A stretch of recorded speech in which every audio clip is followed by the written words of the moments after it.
Assalamu alaikum wa rahmatullahi wa barakatuh, my dear students. It's me, Dr. Ibrahim Elshinnawy, welcoming you to our English course, English Poetry from Romantics to Moderns. Today, inshallah, we are going to have our 8th lecture. Hope you are doing well in your previous lectures. Nothing not clear. Everything, inshallah, is quite clear in front of you. Please try to study hard the materials that I'm giving you. This will help you a lot, inshallah, in achieving high marks in your final exam, inshallah. As you can see on the screen now, this is our 8th lecture. Today, inshallah, we're going to have a new poem by a well-known poet called or named Percy Shelley. Our poem today is Ode to a Skylark. Ode means like a song, and skylark is a bird that has a very nice voice. So we are going to see how our poet likes and astonished and enchanted by that bird. First I'm going to read the poem with you, then you will have some commentaries, you will have explanations to all these lines in front of you. Please be with me. Now I'll start reading the poem. Hail to thee. And thee is an Old English, means you. Hail to thee, breathe spirit. The word breathe means heavenly. A spirit comes from heaven. Bird, thou never wert, that from heaven or near it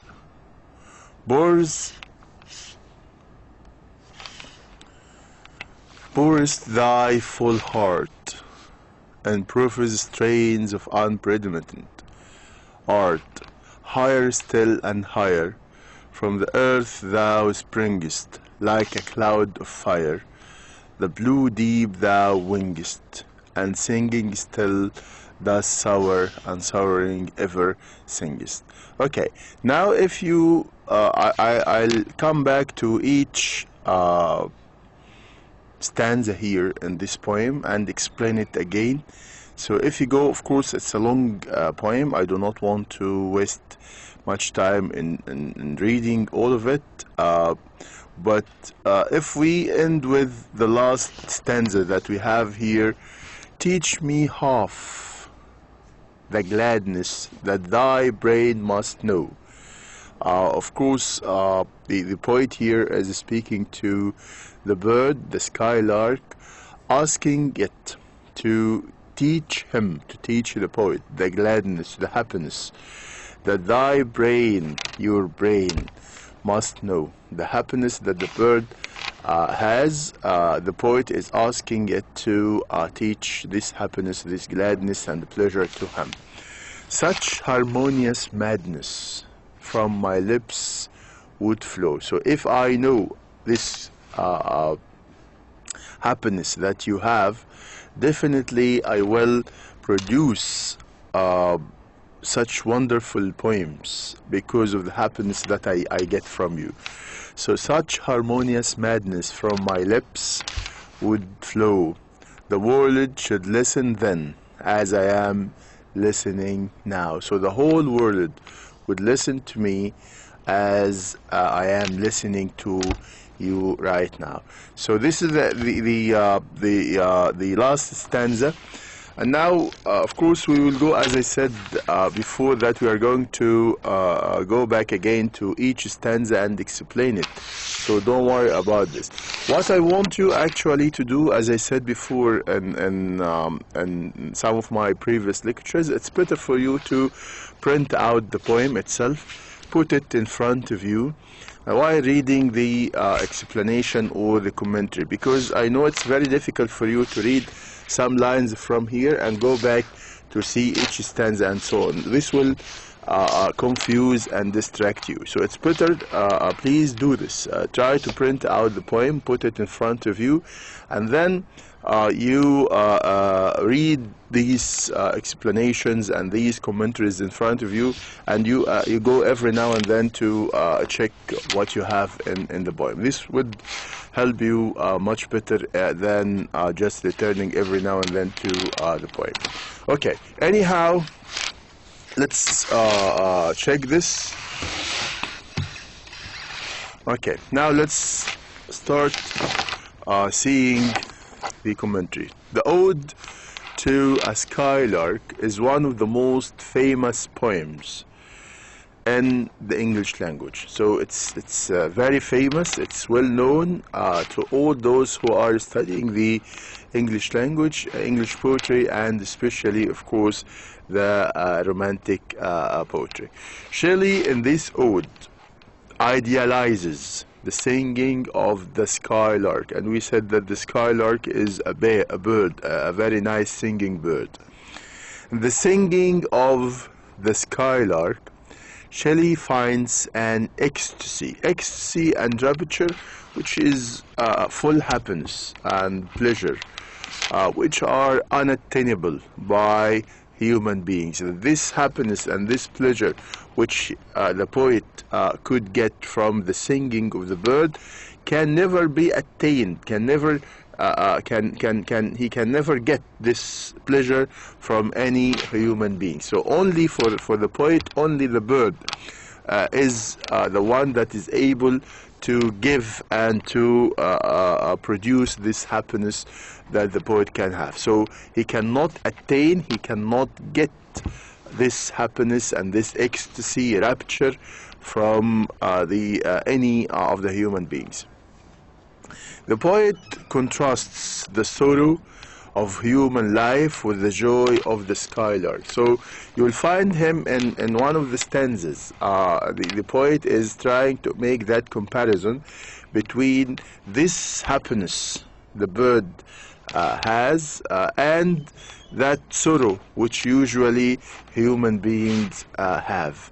So that comparison, as if it were a comparison between white and black, between happiness and between and sadness, between pleasure and between, as we can see the word here, sorrow of human lives. So for the poet, that human beings are living in misery, human beings are living in sadness, human beings are living in sorrow, human beings are living in hardships.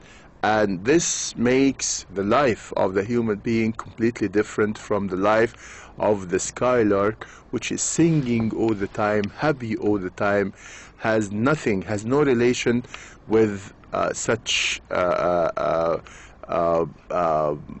feelings or such sad feelings that humans beings have.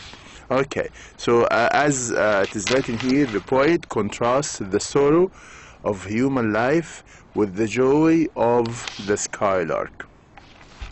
In this poem, Shelley dwells upon the sweet and rapturous singing of the skylark. So dwells means concentrating on, focusing on the sweet and rapturous singing, that sweet singing of the skylark. The music of the skylark has been idealized by Shelley. Idealized means put on the top, which means that this singing, this nice songs that he got from the bird is on the top of everything, that nothing can reach that level of happiness the singing of the bird can give. The poet wants to know what is that inspires the skylark to sing such melodious and ecstatic strains. So the poet, as it is written here, wants to know the secret that makes such singing bird sings happily like this. So all the time he is asking, what makes you so happy?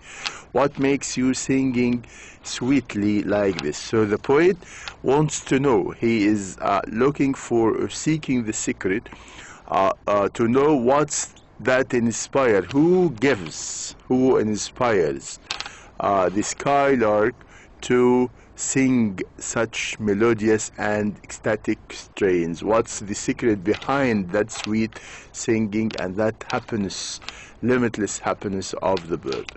He contrasts the sorrow and suffering of mankind with the unspeakable joy of the bird. Again, it's the same idea that we have just mentioned. You will find me sometimes repeating the same ideas, and of course, when I'm doing this, I have a certain purpose in my mind, which is trying to stress some ideas in your mind, trying to stress the ideas and the information given to you in the book. So the repetition of some sentences here, of course, is deliberately made by me to stress the meaning and the ideas in your minds. So the poet wants to know what is that inspires the skylark to sing such melodious and ecstatic strains. He contrasts the sorrow and suffering of mankind with the unspeakable joy of the bird. If it were possible for the poet to experience the gladness of the skylark, if it is possible for him to experience, to have such a gladness, such a pleasure, such happiness of the skylark, he would be able to sing songs as sweet, as delightful as those of the bird itself. As we have just said before, that if the poet has the chance to sing and to have the same happiness of the bird, he would sing songs, he would produce such astonishing, wonderful, amazing poems as sweet and delightful as those of the bird itself. Okay, now we reach it to the point that we can see that the subtitle, the word summary. Summary, of course, is summarizing, giving you the main ideas in the poem. The summary, the speaker addressing a skylark, addressing means speaking to a skylark, says that it is a blithe spirit. Blithe spirit, as I said, that means that it is like a heavenly, spirit. Okay, and from its full heart pours profuse strains of unpremeditated art. Profuse strains of unpremeditated art, something that it is unprecedented, which means that an art that no one gets before. It's something that no one can attain and no one can get. The skylark flies higher and higher, like a cloud of fire. So he's saying that the skylark is not singing near us, but all the time trying to fly higher and higher, like a cloud, as if it reached the sky like a cloud. And the golden lightning of the sun, when the sun is sending its lights, its beams, it flows and runs like an unbodied joy, which means that the bird, when during day, singing like a cloud, and floats and runs like unbodied joy. As the skylark flies higher and higher, the speaker loses sight of it. Of course, when it becomes very high, when the bird becomes very high, the poet is unable to see where is it, because it's very high. Now it's very small, no one can see it with our normal eyes. So he said that as the sky flies higher and higher, the speaker the poet loses sight of it, but is still able to hear its shrill delight, which means that even if the poet is unable to see the bird, he is able to hear its singing. So which means that even the bird is not visible, not seen to the poet, but still the singing is quite felt and is quite heard by the poet himself, which comes down as keenly as moonbeams in the wide dawn. So he is likening here and saying that this singing comes to the poet as if it were moonbeams, lights, the light of the moon. So of course all of us like to be outside our houses when we find that there is a full moon in the sky. You have that romantic nights when light is everywhere by the moon. The moon is sending its beams. So the poet says here that when the bird is very far, is quite high from him, and he couldn't see the bird, but still his singing comes to the poem as if it were like moonbeams, very romantically come to the poet, which comes down as keenly as moonbeams in the wide dawn, which can be felt even when they are not seen. So you feel these beams even if you are not able to see them. So he said that I can feel the singing of the bird even if I'm not able to see it.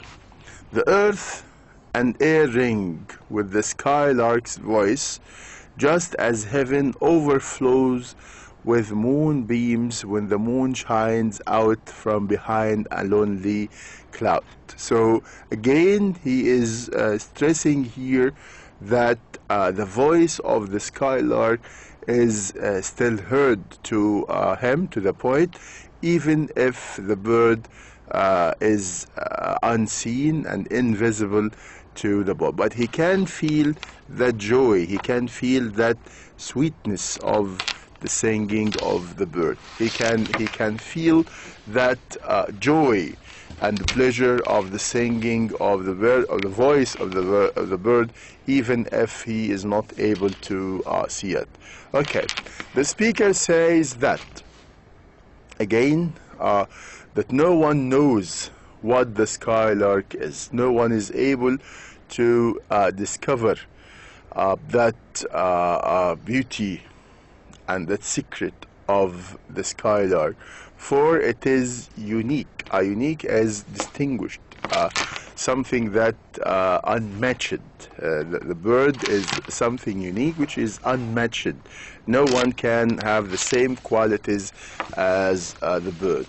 So as for it is unique, even rainbow clouds, even the rainbow clouds do not rain as brightly as the shower of melody that bows from the skylark. So you'll find that in the coming lines, the poet is trying to compare the bird, or the singing of the bird, with other natural phenomena. And of course, he every time you would find the poet is in the favor of the skylark. All the time is saying that that pleasure of the skylark, which is given to us by its singing, can overcome, can exceed all these pleasures, all this happiness that can come to us from any other natural phenomenon in our world. So it is unique. Even rainbow clouds do not rain as brightly as the shower of melody that pours from the skylark. The bird, and now he's giving that also comparison. The bird is like a poet hidden. It's like a poet which no one can see, hidden, in the light of thought, able to make the world experience sympathy with hopes. Alhamdulillah, I'm sorry for this. So able to make the world experience sympathy with hopes and fears it he did not. It is like a lonely maiden in a palace tower. Now he is giving us another metaphor. He is giving us another description, another picture, saying that it is like a lonely maiden in a palace tower, a very beautiful girl in a palace tower, who uses her song to soothe her lovelorn souls. Oh, that wonderful, beautiful girl is singing sweetly. It is like a golden glowworm scattering light among the flowers and the grass in which it is hidden. So now he is giving us some sort of comparison between the bird and some other things, but even he would say that that happiness which the bird gives can exceed all these things given to us by either the poet, by either like the maiden, by either like that glowworm, and all these things. Okay, now it is like a rose. Now also again is likening the bird like a rose embowered in its own green leaves. So it is embowered in its own green leaves, whose scent is blown by the wind, until the bees are faint with too much sweet. The skylark's song surpasses. So this is what I'm saying. The skylark's song surpasses. Surpasses means exceeds, go beyond. So he said that the song of the skylark surpasses all that ever was, joyous and clear and fresh. So even the other things can give us, the poet, the hidden poet can give us happiness, even the glowworm can give us happiness, even the maiden with its nice and sweet singing can give us a happiness, but all these types of happiness cannot be equal to the happiness that we can get from the singing of the bird, so of the skylark. So he said that the skylark's song surpasses all that ever was, all that ever was, joyous and clear and fresh. Whether the rain falling falling on the twinkling grass, or the flowers the rain awakens. Calling the skylark sprite or bird, the speaker asks it to tell him its sweet thoughts. So again, because the poet wants to produce the same happiness to human beings, he is asking about these sweet thoughts which the skylark has, for he has never heard anyone or anything call up a flood of rapture so divine. So he is asking about from where the bird gets all these happiness, because the poet can never seen, can never heard this before, anything call up such a flood of rapture, such a flood of happiness so divine, which means that this divine, this happiness, this pleasure, this joy which the bird gives can never be related or belong to can never belong to human beings. Definitely this happiness, because it is unique and different, this happiness definitely comes, and this sweetness, joy definitely comes from heaven, from God, he means. Compared to the skylarks, any music, the music of the skylark, so the poet is saying that if we compare that music which we get from the skylark, any music would seem lacking. So if we listen to any music produced by anyone.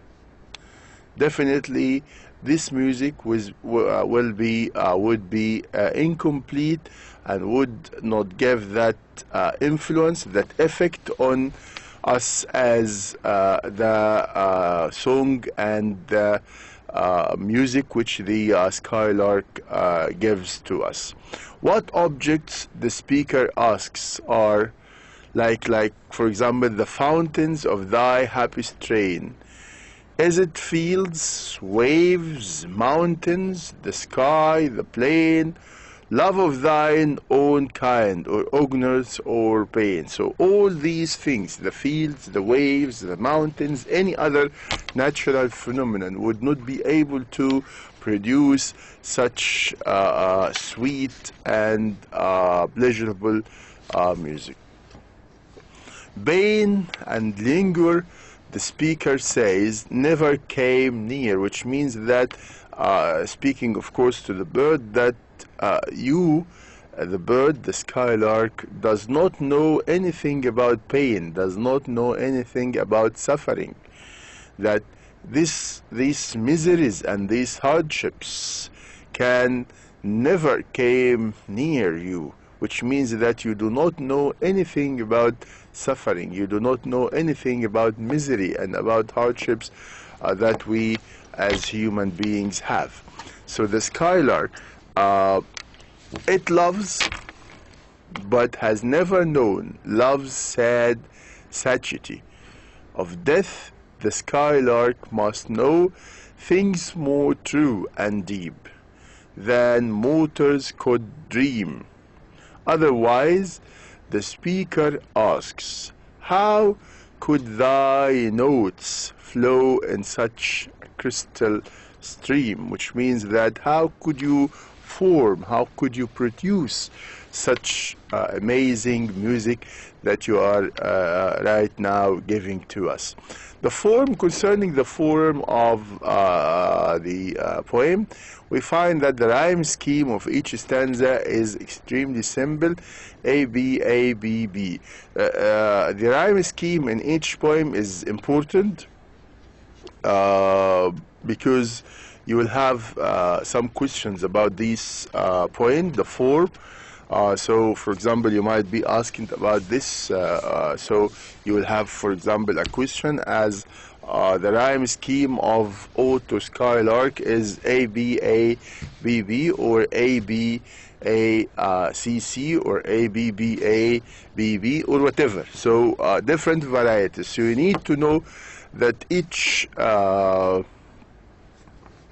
poem has its own rhyme scheme which you need to know. My advice to you is in order to be able to answer this question easily, you need to put it in a table, take and write the title of the poem, and then you write the rhyme scheme of it. And on a piece of paper, you need to get out all the names of the titles of the poems, and then you put on the other side the rhyme scheme. So this would make things easier to you. So you write, for example, Ode to Skylark, and then you write rhyme scheme is A, B, A, B, B, and so on. Concerning the daffodils, the same. Concerning any other poem that we are studying, this definitely would help you to answer such types of questions. Okay, now concerning the notes, now I'll go through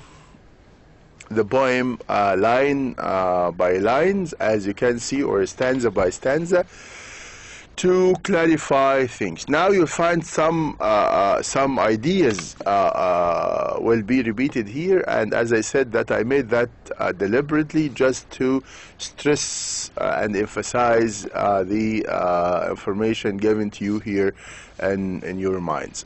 So if we go back, and again, still my advice to you is to print out the poem, put it in front of you, and start reading these notes and reading such comments. Like if you are putting the poem in front of you, definitely you would read the line, and then you go to the poem, seeing that from line 1 to 5, these are the notes on these poems. So the notes from 1 to 5: Hail to thee, premeditated art, unprecedented art. The poet calls the skylark a cheerful and happy spirit. It's like a spirit which is cheerful and happy. The skylark is not a bird for the poet, but a spirit. So he believes that the bird is not like any other creatures that we can have in our world. Excuse me.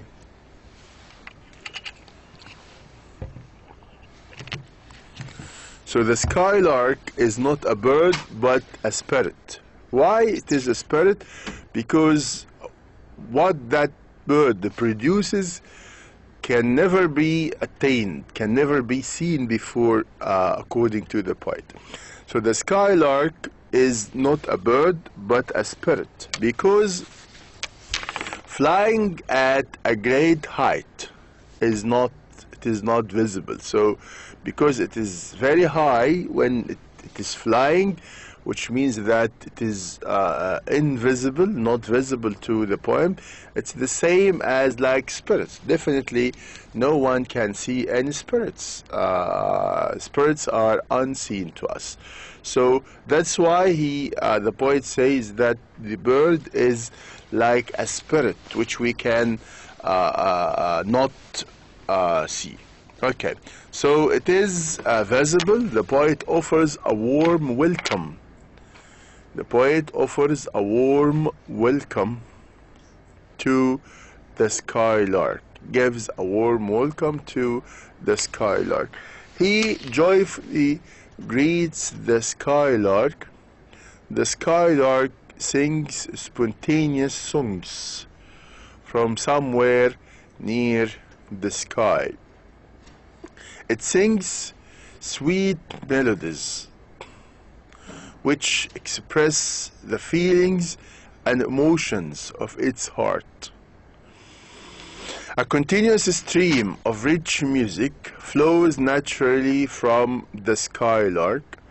The skylark sings effortlessly and without any previous preparation. So he feels that these songs produced by the skylark, he feels that the skylark did not exert any effort. He sings, or the bird sings such songs spontaneously, naturally. This is his habit, to sing such smoothly and relaxingly without any effort by him. So the skylark sings effortlessly and without any previous preparation. From lines 6 to 10, higher still and higher, ever singest, the skylark leaps upward from the earth and climbs higher and higher, flying higher and higher into the blue sky. It flies up into the sky like a cloud of fire rising upward. It keeps singing while flying, and it keeps flying while singing simultaneously. Now we have already reached the end of this lecture. Definitely, inshallah, of course, the poem is not finished. We still have, inshallah, another lecture which will come right after this one, lecture 9, to continue, inshallah, this interesting and enjoyable poem by Shelley, Ode to a Skylark. Thank you very much. See you, inshallah, in the coming lecture, in our 9th lecture. Good luck, all the best to you. Assalamu alaikum wa rahmatullahi wa barakatuh.